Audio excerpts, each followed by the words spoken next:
este julgado trouxe, que é a DIN 4357, o que existiu no julgamento da DIN 4357, o que de fato foi julgado inconstitucional, o que existe ainda no ordenamento jurídico ou não, e quais seriam as consequências, as repercussões deste julgado.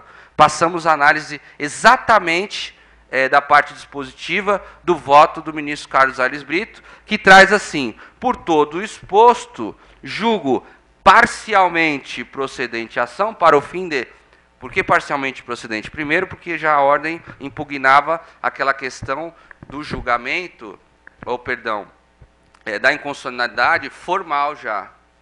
E, materialmente, a ordem, inclusive, impugnava mais questões, que praticamente tudo foi apreciado e acolhido pelo julgado do ministro, que foi acompanhado pelos demais ministros na Suprema Corte.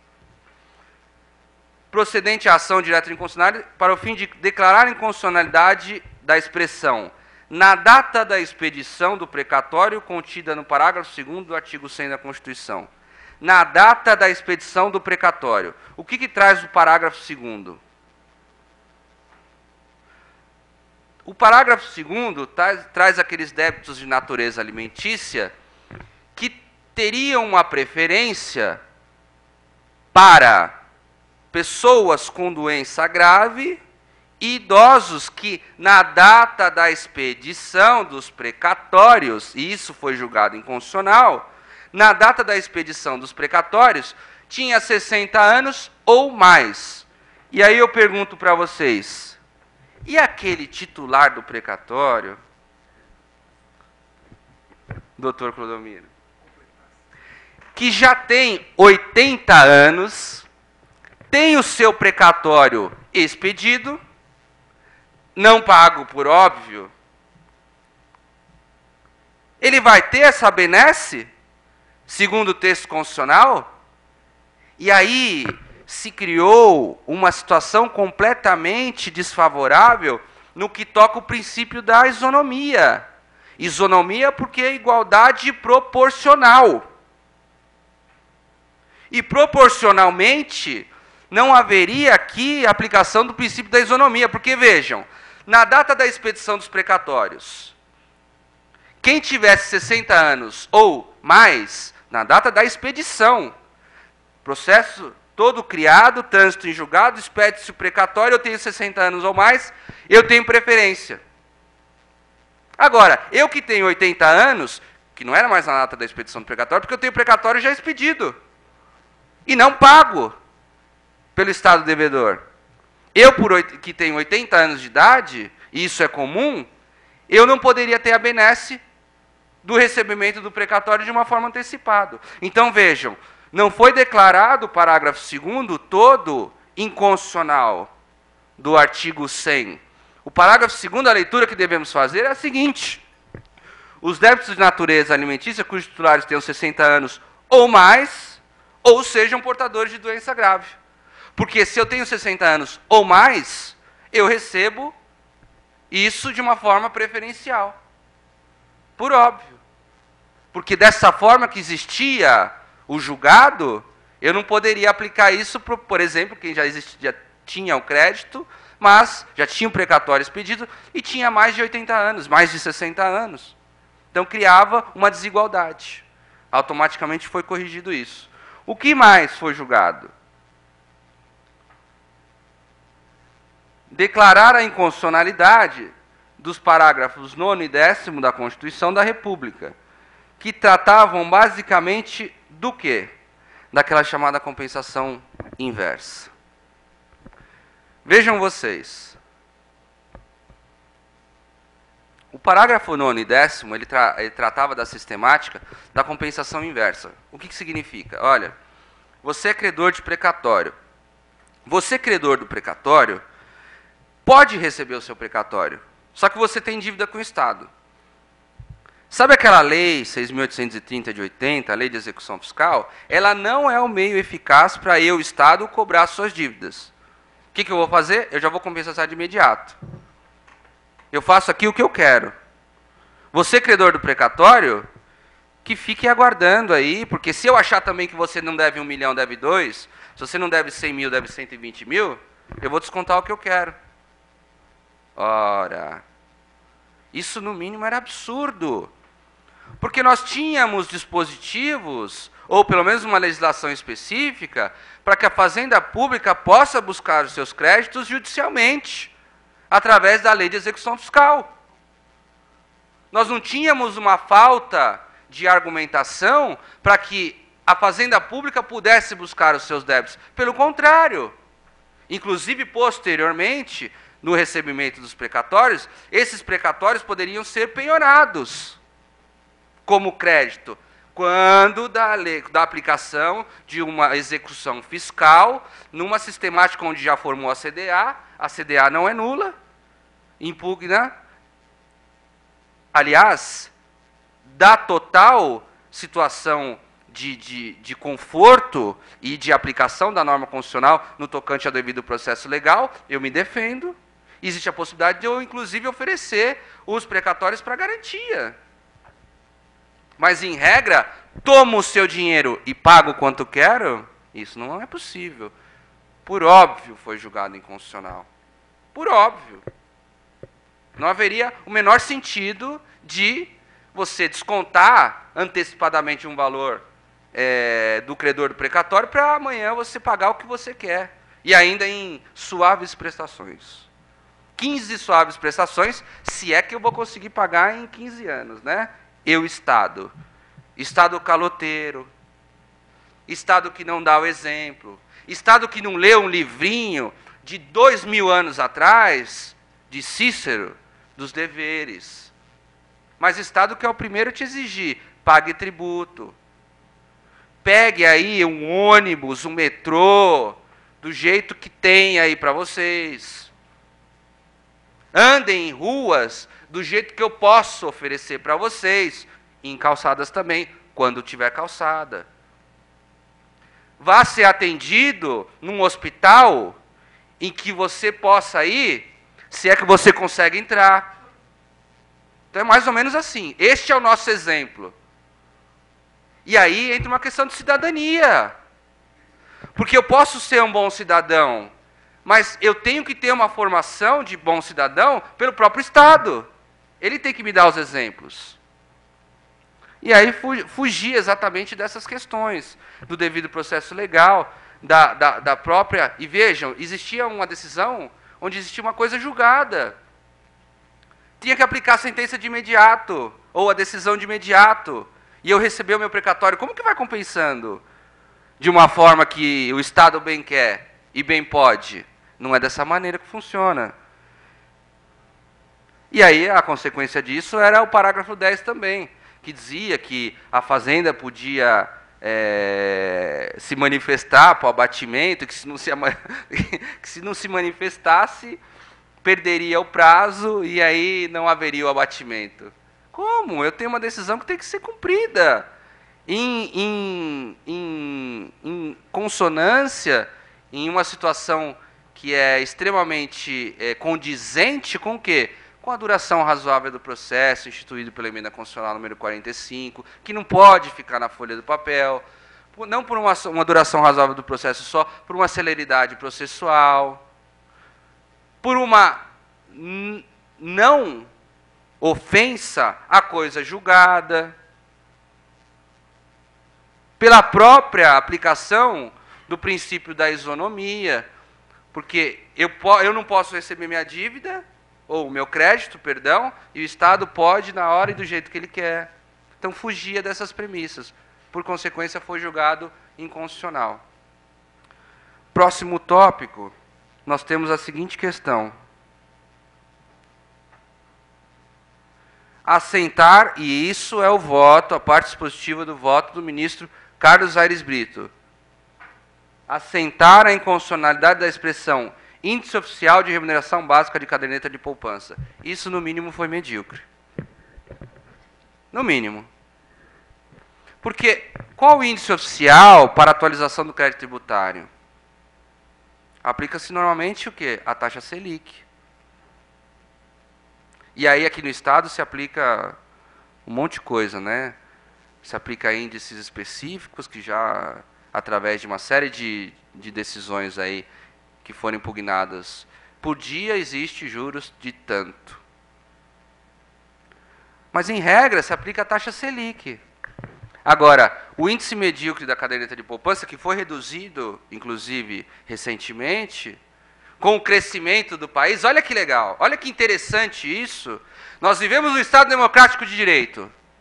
Nós devemos observar todos os preceitos que estão na Carta da República. Nós temos que ser exemplo para todos. Mas o Estado não. O Estado, na hora que ele vai utilizar uma atualização para a correção do débito dele, eu aplico, mesmo em crescimento, uma taxa medíocre da caderneta de poupança, que nós sabemos que é irrisória, que não faz frente à minha dívida, se eu tenho. E se eu não tiver, eu sequer tenho como fazer frente nessa atualização da dívida através da caderneta de poupança com a inflação que nós temos. E sempre tivemos e sempre teremos. É uma inflação diferenciada, por exemplo, da época do presidente Collor, por óbvio que é. É mais controlada, por óbvio, desde do governo Fernando Henrique Cardoso. E durante todos esses quase 12 anos, ou mais de 12 anos. Agora, mais de 20 já. Itamar Franco, exatamente. Agora, chegarmos a uma conclusão que a inflação pode corroer a atualização de uma dívida do Estado, nós teríamos aqui um equilíbrio econômico nessas contas? Eu teria o recebimento de fato, ou o recebimento real do valor que eu deveria receber? A resposta, de novo, é desenganada, de uma forma desenganada, negativa.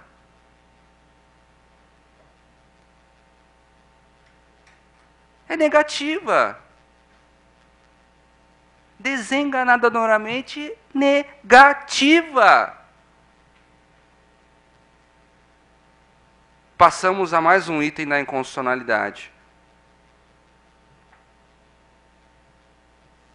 No item C do voto do ministro, ele ainda julga a inconstitucionalidade do inciso 2, do parágrafo 1º e do parágrafo 16, ambos do artigo 97 da Constituição Federal, basicamente para julgar inconstitucional o quê?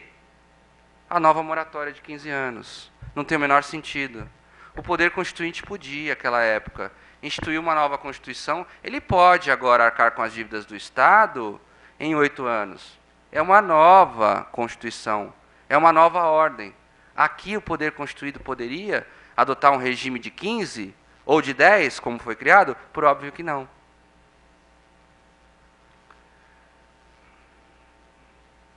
Ainda o ministro, declarar a inconstitucionalidade do fraseado independentemente de sua natureza, contido no parágrafo 12 do artigo 100 da Constituição, para que aos precatórios de natureza tributária se apliquem os mesmos juros de mora incidentes sobre o crédito tributário, na mesma linha anterior que nós conversamos. Atualiza de uma forma proporcional o crédito tributário e a dívida que o Estado tem para com o credor do precatório, para que haja um equilíbrio econômico, nessa mesma linha. Passamos a mais um dispositivo. O ministro ainda declarou inconstitucionalidade por arrastamento de um item, o artigo 5º da Lei 11.960, e nós vamos tratar dessa inconstitucionalidade por arrastamento, para que vocês tenham muito claro isso, que basicamente também aplicava-se índices oficiais de remuneração básica e juros aplicados à caderneta de poupança nos débitos municipais. Então, essa discrepância foi, inclusive, aplicado na Lei 11.960, que nós entraremos na Lei 2.431. A Lei 2.431, que nós trataremos, existe uma inconstitucionalidade por arrastamento ou não, no artigo 30 dela, que regulamenta, por sua vez, os dispositivos, os parágrafos 8º e 9º do artigo 97 da DCT, porque o artigo 97 da DCT foi declarado inconstitucional, o parágrafo 8º e o 9º. Por exemplo, a compensação inversa. Vamos lá, o próximo tópico. Assentar a inconstitucionalidade do parágrafo 15 do artigo 100 da Constituição, que diz exatamente o quê? Estabelecer um regime especial para pagamento de crédito precatório. Isso daqui é mais ou menos também nessa sistemática da ofensa a um regime específico, onde não haveria possibilidade nenhuma de você vincular essa receita corrente líquida também de valores irrisórios para pagamento de precatório. A dívida existe, pague. Nós temos a impenhorabilidade dos bens do Estado. Nós temos uma sistemática especial para que haja a cobrança de débitos frente às fazendas públicas.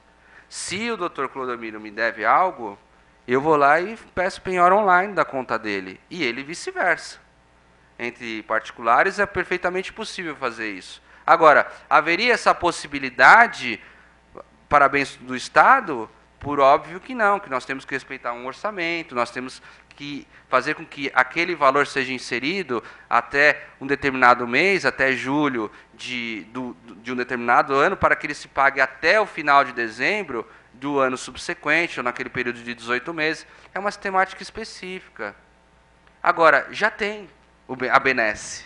A benesse está aí. Se eu devo algo para qualquer um de vocês, e de uma forma recíproca, qualquer um de vocês me devem algo, ninguém tem aqui benefícios para pagar daqui 18 meses, a não ser que a gente entre num acordo e faça uma confissão de dívida. Aqui não é acordo, coisa nenhuma. Aqui é pague sua dívida, que você já tem a benesse de daqui 18 meses pagar. Não daqui 18 anos, 36 anos, 180 anos. As contas que estão criando com receita corrente líquida ou criaram, é mais ou menos nessa linha. Passamos, então, a uma situação completamente desfavorável à ofensa, a trânsito em julgados de decisões judiciais, a um Estado democrático de direito que edita suas leis e tem que fazer valer as suas leis. E, sem dúvida alguma, há uma sistemática que hoje vem sendo extremamente aplicada mundialmente, que é a análise de declaração de direitos humanos, que nós acolhermos julgados de cortes de direitos humanos. O que de fato são esses direitos humanos? Uma coisa eu posso garantir para vocês. Fizemos uma interpretação simples, né? E aqui, vejam, apenas uma digressão. E nessa sistemática, e vejam, eu reitero, apenas uma digressão, os direitos e garantias fundamentais, eles de fato encabeçam os direitos humanos.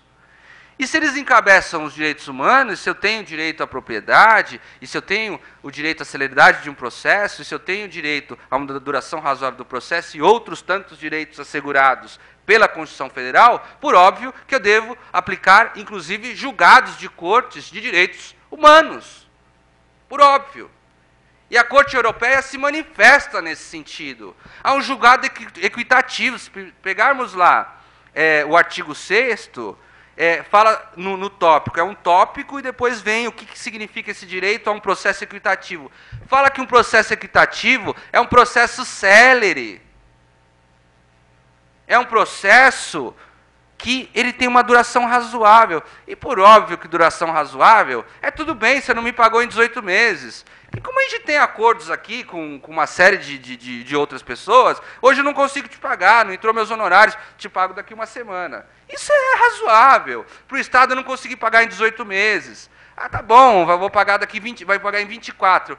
É razoável, é tolerável. Eu não posso pagar em 24 anos.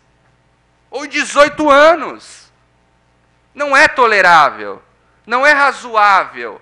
Não está em consonância, não está de acordo com dispositivos que são cada vez mais incorporados no nosso ordenamento jurídico, direcionados aos direitos humanos. Se o assunto é direitos humanos, tragamos para cá e apliquemos. E aí temos outra inconstitucionalidade, e aí nós já estamos no fim do voto do ministro, mais ou menos no sentido de que o ministro fala, e a inconstitucionalidade de todo o artigo 97 da DCT, de uma forma específica. O parágrafo 1º e 2º, que vai tratar sobre esse regime especial, que é a moratória. É inconstitucional, sem dúvida alguma. O quarto, que a administração dos recursos teria que ser feita pelo Tribunal de Justiça local. E aí uma sistemática toda era criada para que pudesse juntar representantes do Tribunal Regional Federal, representantes do Tribunal do Trabalho, junto com o presidente do Tribunal de Justiça, para ver como vai administrar esse dinheiro para pagar os precatórios. Por óbvio que não tem o menor sentido. Complica mais, burocratiza e não paga. Esse que é o pior. O artigo 6º, que falava daquele pagamento de 50% somente do valor em ordem cronológica, os outros 50%, por exemplo, era utilizado em leilão, que inclusive foi julgado inconstitucional, esse leilão dos precatórios, do parágrafo do artigo 97 da DCT, o parágrafo 8º e 9º, foi julgado inconstitucional também, porque eu, Estado, posso fazer leilão da sua dívida. Olha que bonito, quem paga mais? Vamos fazer o seguinte? Todo mundo recebe o carnezinho do IPTU, do IPVA, no começo do ano. Porque nós temos esse lançamento de ofício desses tributos, e, por consequência, pelas características desses tributos, você já recebe a dívida na tua casa, bonitinha. Não vou pagar. Daqui uns 3 anos eu vou fazer um leilão disso. Direitos iguais, isonomia, garantias, direitos, possibilidades, viabilidades, mutretas, calotes. Calotes! Infelizmente, nós vemos na mídia quantas pessoas envolvidas em corrupção em toda a forma e o aparato de pagamento dos precatórios em si. É um absurdo. E aí, por consequência, o parágrafo 14 também, que trazia esse prazo de 15 anos, e o saldo, olha que bonito. Lembra aquele saldo lá que era para ser pago em 8 anos, do artigo 33 da DCT, que foi em 1988 instituído? 88, em 8 anos, deveria ser pago em 96, até 96. Não foi pago até 96. Sabe aquele outro lá, da emenda 30, que ela era de 2000, que deveria ser pago em 10 anos? Até 2010 era para saldar. Isso também a gente não vai saldar. Sabe que vamos fazer o seguinte? Vamos fazer um bolo, uma massa aqui, vamos juntar tudo, coloca tudo aí na dívida do calote, no caldeirão do diabo. Né? E aí, vamos mexer. É o caldeirão. Eu ia numa cachoeira lá em Águas da Prata, chama Caldeirão da Bruxa. Não, é o Caldeirão da Bruxa. É um buraco gigante aqui, e tinha uma cachoeira do lado. Então você joga tudo no Caldeirão da Bruxa, e agora em 15 anos, tá? Como a emenda foi, a emenda 62 foi julgada, foi instituída recentemente, a gente agora passa 15 míseros anos a pagar essas dívidas. Ora, senhores, não tem o menor sentido, insisto, não tem o menor sentido.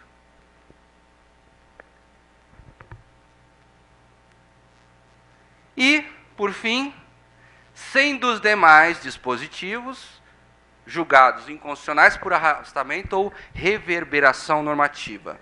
Entremos nesse assunto para caminharmos ao final desse nosso bate-papo.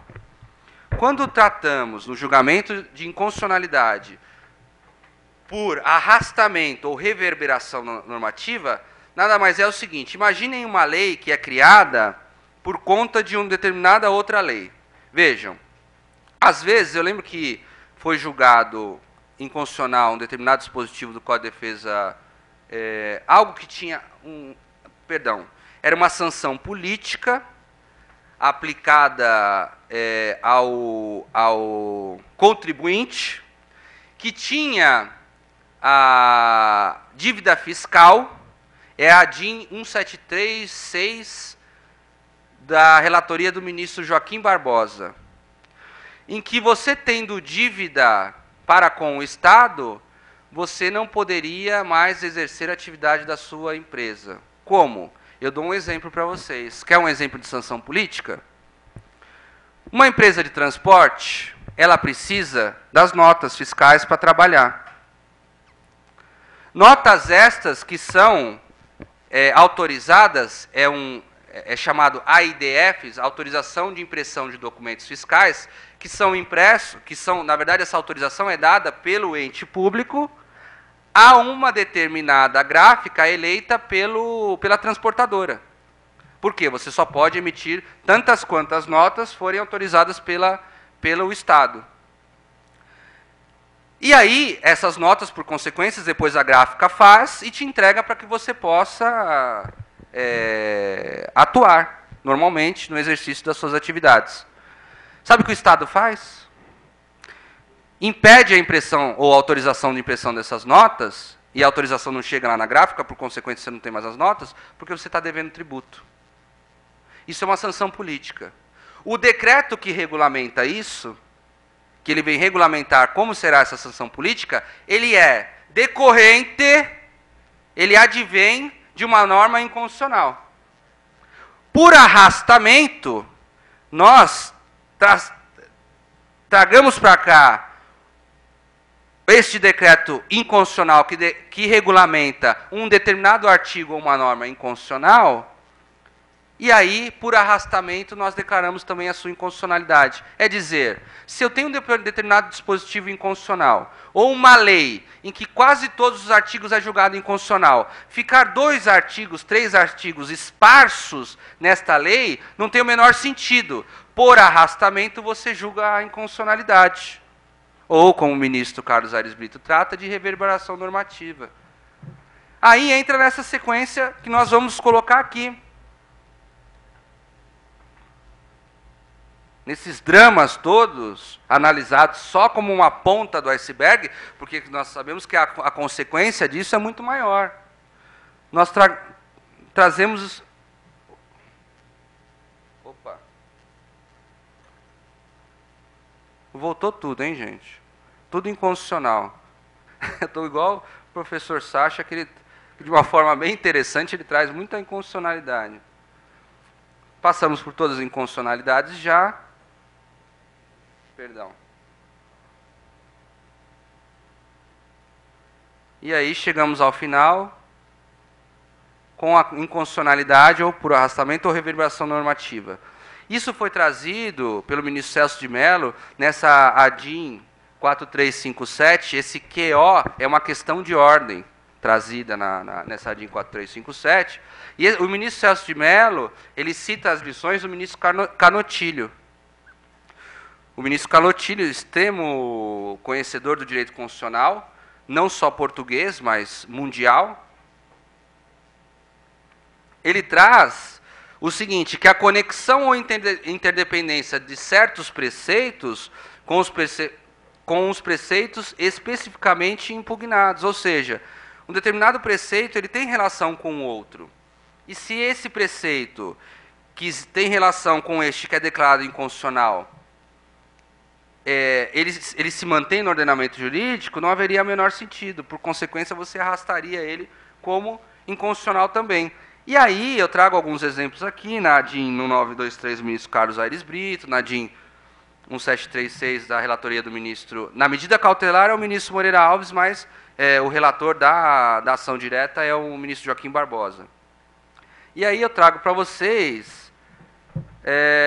inconstitucionalidade da Lei 2.431, inconstitucionalidade total ou do artigo 30. Infelizmente, nós temos algumas leis que elas abordam um monte de outros artigos e um tanto quanto de atualizações de outras normas. Eu edito lá uma norma que vai atualizar a lei, a emenda tal, a lei que trata sobre o consumidor, a que fala sobre o cachorrinho, a que fala sobre o caldeirão da bruxa também, que trata de tudo.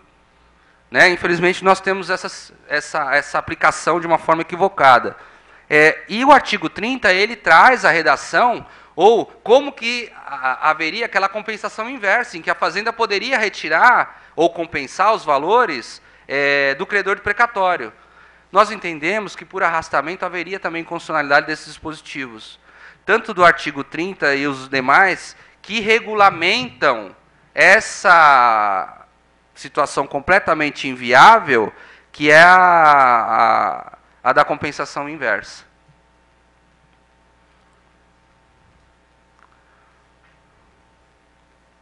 Parece que acabou, né?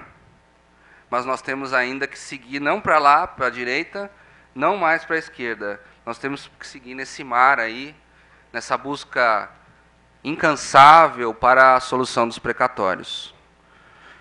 E aí, adianto para vocês que agora estamos chegando ao final. A solução, sem dúvida alguma, seria a aplicação do princípio da razoabilidade em situações emergenciais. Eu não tenho dúvida que isso é uma situação emergencial. A Argentina